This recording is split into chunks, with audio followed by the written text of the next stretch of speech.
Welcome po muli sa howtogreatfilipino.com. Ngayon po ang lulutuin ko ay ang fish steak.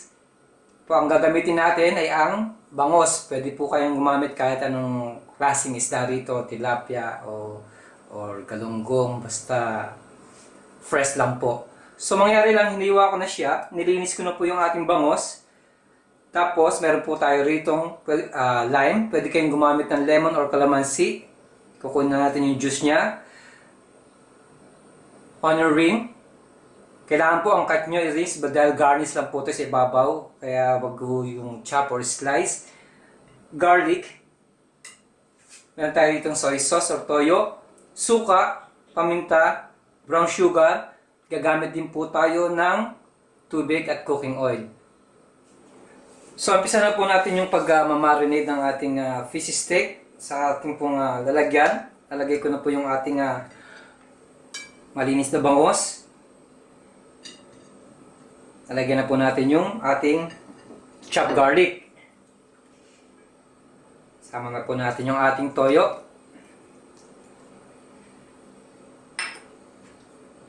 Brown sugar.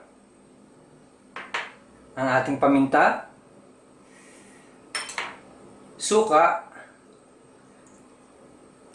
At ang lime juice.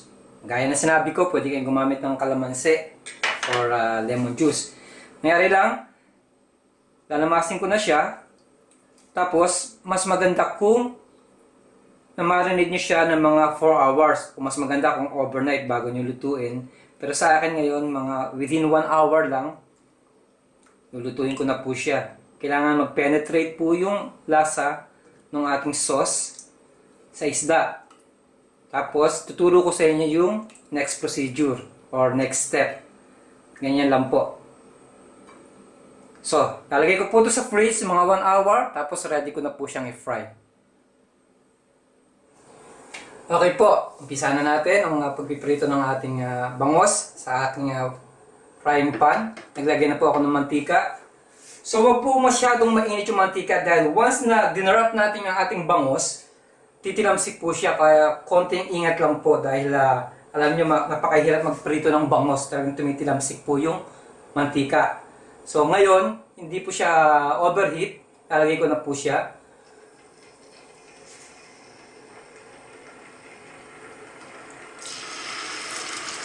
So hindi natin i-overfry yung ating bangos.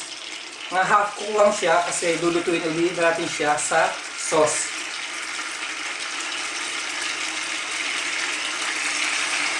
So more than 1 hour po yung ating bangos sa fridge bago ko siya iprito para yung lasa niya pumasok sa loob.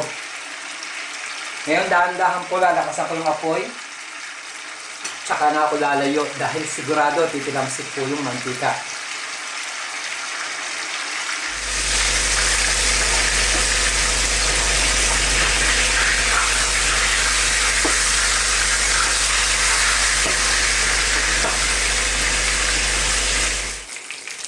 So, okay po. Mangyari lang po, hangoy na natin yung ating bangos. Hindi po siya fully cooked. Kaya lang po siya maitim gawa ng soya sauce. Pero sa loob po, hindi po siya masyadong tostado o toasted na tinatawag nila. Dinudikit yung balat sa ating frying pan. Gaya na sinabi ko, medyo ingat lang sa mantika. Tinitilamsik pa rin siya.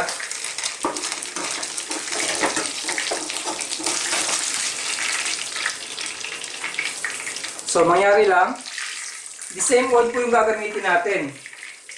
Magbabawas po tayo ng mantika.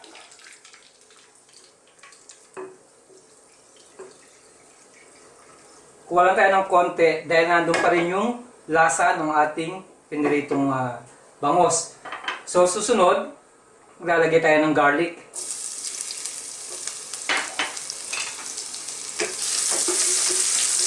Tingnan natin yung garlic.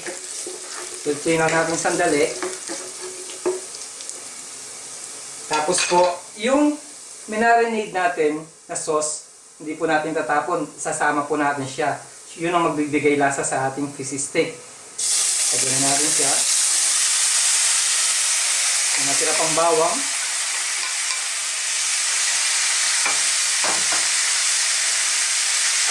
konting tubig.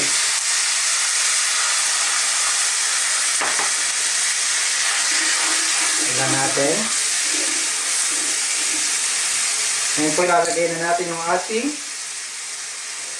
onion ring.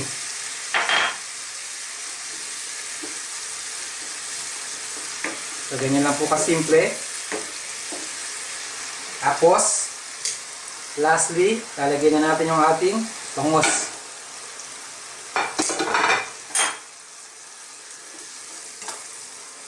Ganyan lang po siya. Tapos, cover na natin siya. Patayin ko na yung apoy. Cover natin siya para yung onion maluto ng mga ilang minuto. Tapos, ready na po siyang iserve. Turn off ko na po yung heat. Okay po, ito na ang ating finished product na fish steak. Napakasarap po nito, lalo na sa mainit na kanin. Muli, maraming salamat sa panonood ng howtogreatfilipino.com. Mabuhay!